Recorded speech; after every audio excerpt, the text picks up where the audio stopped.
Bonjour à tous, je suis très contente de vous retrouver aujourd'hui. Alors ça fait un petit moment que je n'ai pas fait de vidéo. J'ai fait ce qu'on appelle un travail sur moi-même.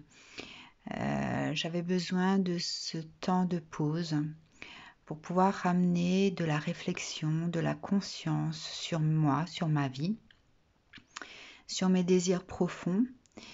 Et je vais donc imager cette vidéo avec deux cartes.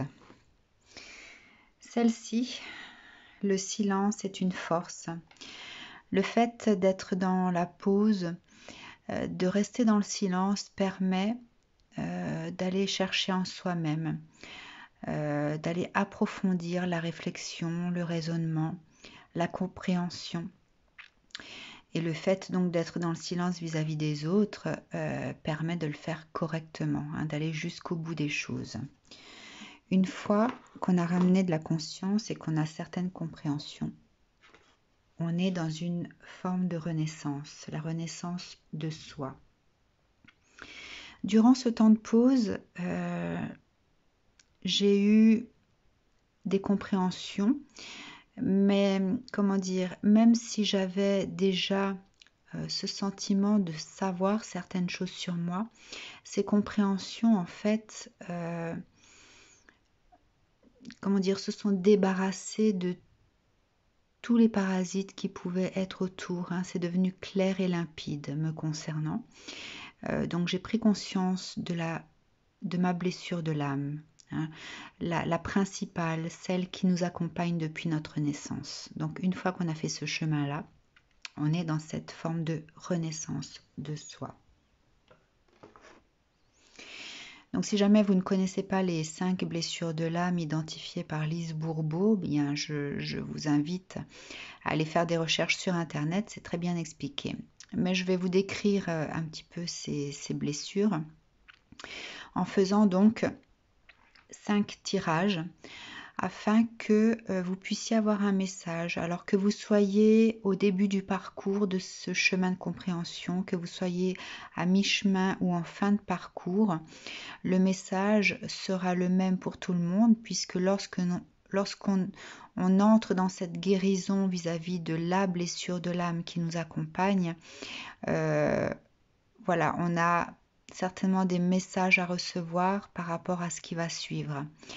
Il se peut que dans votre vie, vous viviez plusieurs blessures, puisque les situations que nous sommes amenés à affronter vont réveiller en nous plusieurs blessures. Mais j'insiste sur le fait qu'il y en a une qui nous accompagne durant toute notre vie, de notre naissance jusqu'à la fin de notre vie, si jamais nous n'avons pas pris conscience de cette blessure. Une fois qu'on en a pris conscience, qu'on est dans cette phase de guérison de soi, eh bien, la porte va s'ouvrir sur d'autres énergies. Du coup, voilà, le message des cartes concernera ces autres énergies et donc j'utiliserai les tarots pour ça. Alors, je vais identifier les blessures avec des pierres. Vous aurez donc la blessure du rejet, identifiée par la rose des sables. Alors, voilà, cette belle rose. Si fragile, puisque le sable peut disparaître d'un coup de vent. Vous allez avoir la blessure de l'abandon, identifiée par cette pierre-là.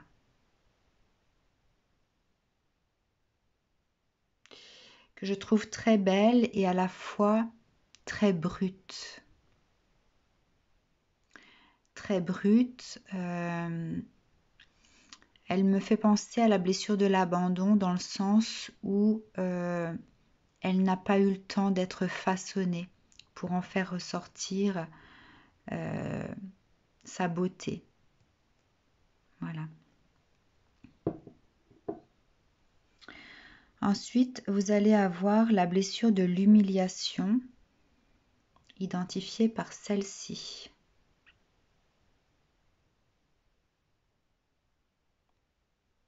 Noir. noir pour qu'on ne puisse pas être vu, pour pouvoir se cacher, pour ne pas se dévoiler, parce qu'on n'aime pas ce qu'on regarde. Ensuite, vous allez avoir la blessure de la trahison, identifiée par celle-ci. Alors, est-ce que ma caméra va se fixer? Elle est à la fois... elle m'invoque en fait la pureté de par cette capacité à pouvoir être connecté.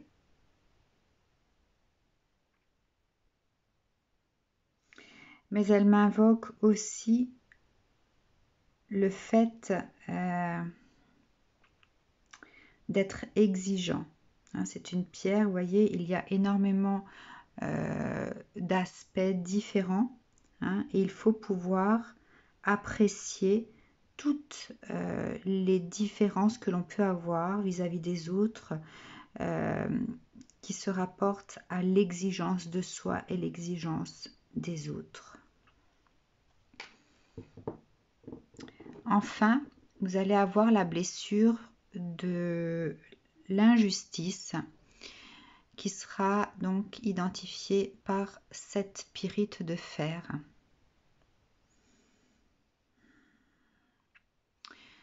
Cette pierre étant très rigide, hein, comme cette blessure de l'injustice qui représente la rigidité. Voilà donc pour les pierres. Je vous marquerai bien sûr en bas de la vidéo le timing de ces différentes blessures, de ces différents tirages. Si vous ne savez pas à quelle blessure vous appartenez, eh bien faites choisir votre âme par rapport aux pierres que je vous ai présentées. Alors, on va commencer par la blessure du rejet. Alors, les personnes qui souffrent de la blessure du rejet ont généralement ce ressentiment de ne pas mériter d'exister, de ne pas avoir le droit d'être là, d'être en vie, d'être incarné. Ce sont des personnes fuyantes qui fuient les différentes situations de leur vie d'une façon ou d'une autre pour se protéger. En général, le physique de ces personnes est étroit, allongé, mince. Ce sont des personnes qui ont tendance à parler d'elles-mêmes de façon négative. Elles ne se sentent pas à la hauteur pour pouvoir recevoir ou à la hauteur de certaines personnes qu'elles semblent ne pas mériter. Ce sont des personnes qui sont très axées sur le mental, sur le raisonnement et moins sur le côté matériel. Elles peuvent vivre certaines phases de leur vie de façon très intense, que ce soit positif ou négatif. Mais elles ont surtout la sensation de ne pas avoir de valeur par rapport peut-être à qui elles sont ou alors ce qu'elles font, ce qu'elles ont fait dans leur vie. Ce sont des personnes qui recherchent la solitude, qu'elles le vivent bien ou mal. Hein. Elles ont tendance à, comme l'ermite, en fait, à s'isoler, à s'effacer, comme le vent qui effacera, qui fera disparaître ce sable.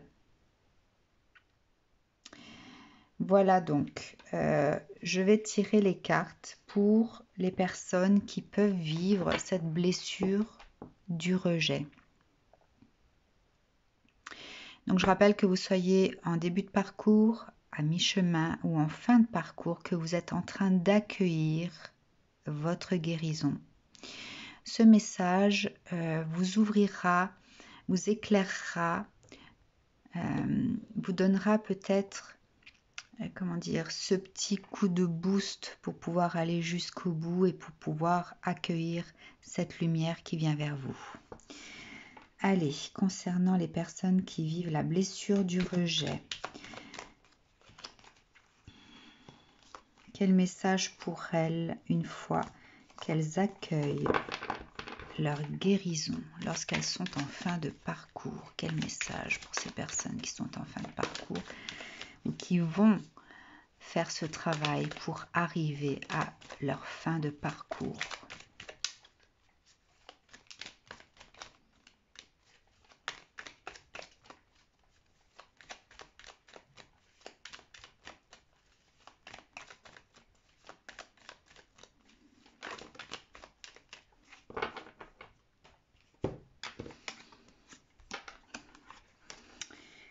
Alors, le 7 de denier,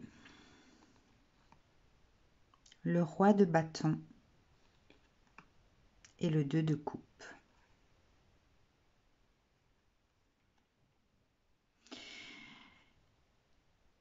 Si durant ce chemin que vous avez arpenté de votre vie, vous avez émis des blocages par rapport à l'abondance matérielle, que vous n'avez pas pu être dans cette position du 7 de denier à pouvoir bénéficier de ressources, quoi qu'il arrive, à être toujours dans cette quête de ressources. Une fois que vous aurez accueilli la guérison, que vous commencerez à ouvrir la porte de la guérison, on vous dit que votre âme pourra s'apaiser. L'abondance financière pourra arriver à vous. J'aimerais insister sur le fait que lorsque l'on vit ces blessures, on peut émettre des pathologies physiques, on peut émettre des baisses énergétiques, on peut émettre des maladies psychiques. Et là, en l'occurrence, ça parle de cette baisse énergétique, de ces blocages énergétiques qui ne vous permettent pas d'accueillir l'abondance. Donc, une fois qu'on a ouvert la porte de la guérison, la première chose qui viendra à vous, c'est le déblocage de ce nœud de l'abondance matérielle.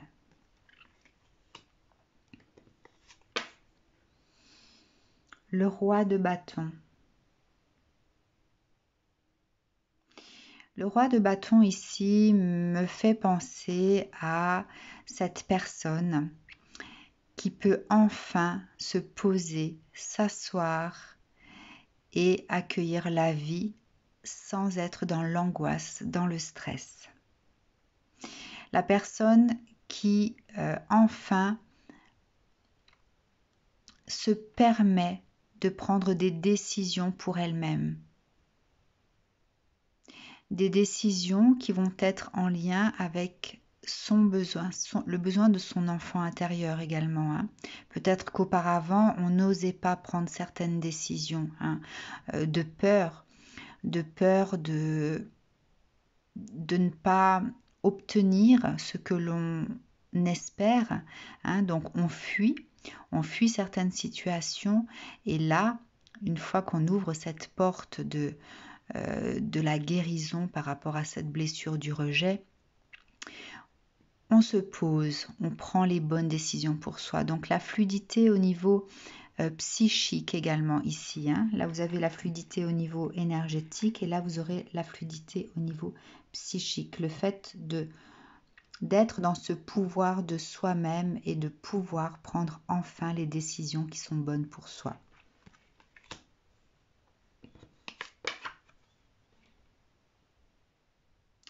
Alors là, bien sûr, le 2 de coupe fait référence à l'émotionnel, aux énergies de partage, le fait de s'autoriser enfin à partager ses énergies avec d'autres personnes, des personnes qui vous correspondent, des personnes que vous sentez être bonnes pour vous. Hein. Peut-être qu'auparavant, vous vous mettiez des barrières, vous n'osiez pas aller jusqu'au bout de ce partage de peur d'être déçu. Donc là, il y a le déblocage de l'énergie émotionnelle également. On accueille son émotion, on la libère également, on libère son émotionnel parce qu'on est dans le partage et parce qu'on comprend que lorsque l'on dévoile son émotionnel, on se le dévoile déjà à soi-même, ça permet également de pouvoir le refléter vers l'extérieur, hein, et ainsi de donner de soi, de donner de son cœur tout simplement, de donner de son émotion. Hein. On ne se prive plus en fait de son émotionnel. Alors un message pour les personnes qui vivent la blessure du rejet. Je suis désolée, j'ai pas pris le temps de remettre les cartes dans le bon sens. Alors, personnes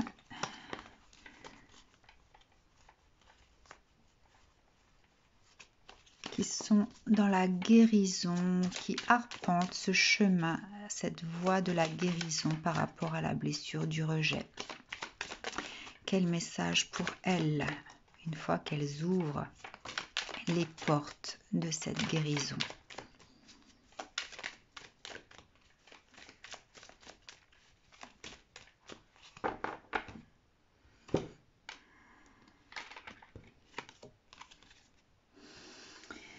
Alors, la reine de denier. La reine de denier, je l'aperçois comme une personne réfléchie. Une personne réfléchie qui va poser des intentions,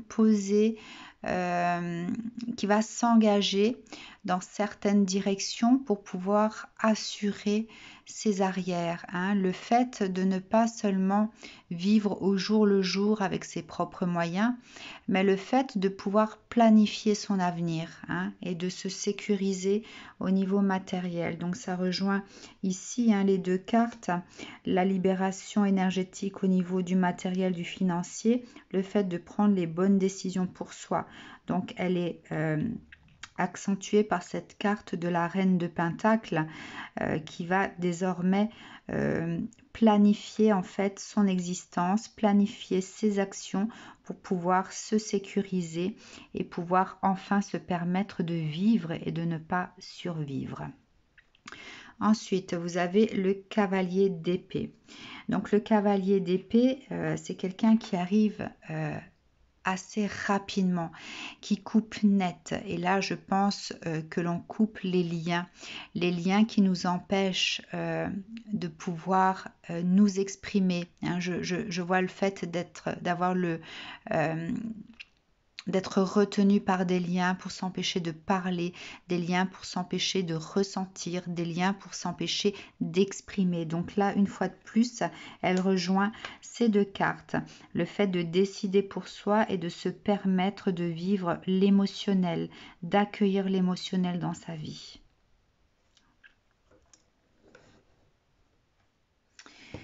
Alors, quoi d'autre pour les personnes qui vivent cette blessure du rejet depuis leur existence et qui sont dans cette ouverture de la guérison?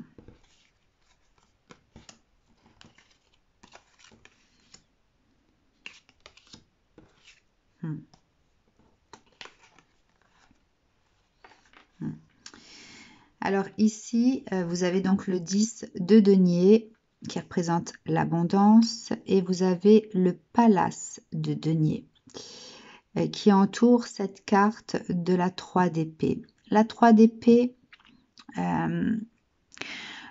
c'est la tristesse, c'est la souffrance. Hein. Et avec ces trois cartes, en fait, on vous dit que la fin de ces ressentis, de ce ressentiment de ne pas mériter les choses, ce ressentiment de devoir souffrir, d'avoir cette vie, comme si en fait on pouvait croire que la vie que l'on menait était faite de souffrance parce qu'on méritait ça et que ce soit pas autrement, hein. Ici, vous voyez, il y a quelque part la revanche qui est prise sur cette tristesse, hein. C'est comme si en fait on vous annonçait une revanche sur la vie, mais je vois aussi une revanche sur vous-même, le fait de changer en fait, de bouleverser ces énergies et grâce à l'abondance et la stabilité, hein. L'abondance en fait des énergies qui sont au-dessus et la stabilité émotionnelle que l'on retrouve ici permettra justement cette transformation de soi, hein. Voilà, l'abondance énergétique, la stabilité émotionnelle va permettre cette transformation de vous-même. Voilà pour les personnes qui vivent cette blessure du rejet. Je vous dis à très bientôt. Je vous fais de gros bisous et je vais passer donc à la blessure suivante.